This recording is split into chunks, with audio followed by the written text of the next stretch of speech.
dans ce magnifique décor de l'île d'Orléans à Saint-Laurent. Aujourd'hui, on va tout découvrir sur la fraise. On s'entretient avec un pro, Louis Gosselin de la ferme François Gosselin. Merci de m'accueillir chez vous, c'est magnifique.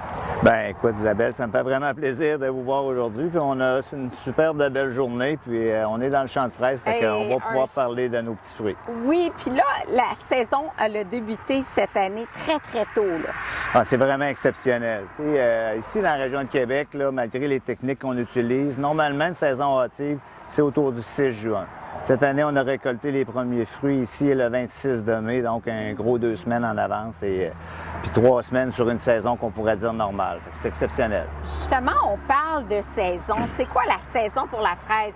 Avant, on disait il faut se dépêcher, c'est 3 semaines. C'est plus ça maintenant. Là. Non, maintenant, là, au Québec, on a une saison qui dure 4 mois et demi, presque 5 mois. Donc, on peut dire du début juin jusqu'à la fin du mois d'octobre, il y a des fruits commercialisés au Québec. Comment qu'on explique ça? C'est les différentes variétés? Bien, on a changé beaucoup nos façons de faire depuis les 15-20 dernières années. Là. Si on remonte d'une génération, si on veut, on cultivait des variétés à jour court seulement. Donc, on avait une récolte d'à peu près 3 à 4 semaines. Puis, on n'utilisait pas non plus de couverture flottante. Fait que c'était très court. Ici, Louis, on a de la Cléry, qui est une variété hâtive. Comment on la caractérise, celle-là? Bien, la Cléry, elle a vraiment un goût unique, un goût particulier que les consommateurs aiment beaucoup. Un calibre qui est assez constant tout le long de la récolte. Fait que c'est intéressant. C'est un fruit qui se conserve bien, puis qu'on cultive depuis une dizaine d'années de plus en plus. Fait que c'est une variété qui a été développée en Italie, qui fonctionne très bien dans nos conditions. En tout cas, elle a l'air bonne. Celle-là, maintenant. Ça ici, bien, c'est Yambou. Alors, ça, c'est plus nouveau. Je dirais qu'ici, ça fait peut-être 4 ans. On fait des tests, mais depuis 2 ans qu'on en a de façon commerciale. Fait que c'est une variété assez hâtive aussi, hâtive mi-saison. Très gros calibre, très lustré, un petit peu plus ronde, mais le goût, là, la saveur, une arôme assez exceptionnelle. Je sais pas, je pense que tu lui as pas goûté. J'ai jamais goûté celle-là. Elle est superbe, le calibre, la couleur. Ouais. Tu sais, au Québec, là, on cultive, bon an, mal an, il y a une centaine de variétés qui sont cultivées au Québec, mais je dirais de façon plus importante, là, il y a au moins une quinzaine de variétés. Fait qu'il y en a beaucoup.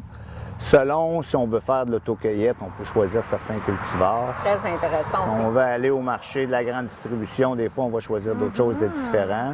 Puis, on a ça, c'est des variétés qui sont hâtives, mi-saison, puis plus tardives. Oui. Fait que on joue avec ces cultivars-là pour essayer d'avoir une mise en marché bien étalée, puis répondre aux besoins des consommateurs. Ça permet de début juin, là, dans les bonnes années, jusqu'à fin octobre.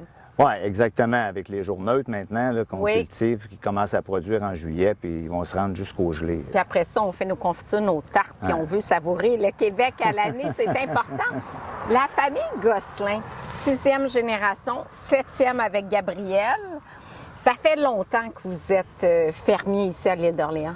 Ah oui, nous, ça fait plusieurs années qu'on a les pieds sur cette terre-là. Moi, j'ai acheté de mon père en 1987, mais j'ai été élevé ici, là, sur cette terre-là. C'est sûr, au début, c'était plus des entreprises de subsistance, là, si on recule au début, mais quand j'ai acheté, moi, on avait comme 2 ou 3... On faisait de la pomme de terre, puis on faisait de la fraise. On était moins concentrés. Depuis le temps, on s'est spécialisé, puis on s'est concentré dans la production de fraises. Puis maintenant, on fait de la framboise aussi hors sol, là, sous abri. C'est nos principales productions. Puis on a aussi une érablière. Fait que ça, on aime bien ça parce qu'au printemps, on commence dans la forêt puis on produit notre sirop d'érable. Sur des fraises, c'est pas mal gagnant aussi. Le petit sucre granulé, là. Oui, le sucre d'érable de toute beauté. Ouais. Louis, tu aurais une invitation à faire aux Québécois cet été. Oui, Isabelle. Moi, je voudrais dire aux consommateurs, aux familles, aux enfants. Je voudrais les inviter à aller venir dans nos champs cet été. La production est commencée partout dans la province. Il va en avoir pour une bonne partie de l'été. Fait que venez donc nous voir dans nos champs, ça va nous faire plaisir.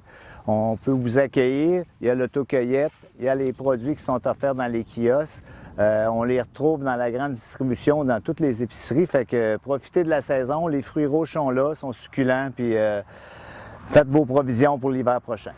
Venez nous rencontrer dans nos champs, on vous attend. Venez savourer le Québec.